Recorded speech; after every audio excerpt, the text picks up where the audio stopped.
Welcome to the Startup Funding Espresso. I'm Halti Martin, the host of this show where we talk about raising funding for your startup and the time it takes to have an espresso. I hope you enjoy this episode. Hello, this is Halti Martin with the Startup Funding Espresso, your daily shot of startup funding and investing. The most important financial statement is the cash flow statement because cash is the most important financial metric for the business. If you run out of cash, then you most likely will have to put the business on hold or shut it down entirely.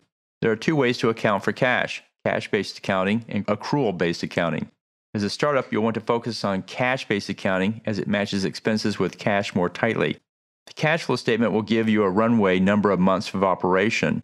Run what-if scenarios based on different outcomes of the sales funnel. If your runway falls to 6 months or less, you must take steps such as launching a round of fundraising. It's also helpful to understand your costs. You have variable and fixed expenses. Variable expenses rise and fall with sales activity, while fixed expenses stay the same regardless of activity. In the early days of the startup, you want to push as many expenses into the variable side as you can.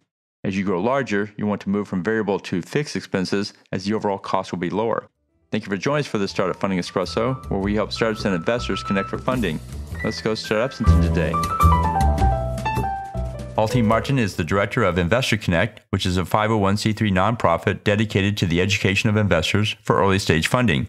All opinions expressed by Hall and podcast guests are solely their own opinions and do not reflect the opinions of Investor Connect. This podcast is for informational purposes only and should not be relied upon for the basis of investment decisions.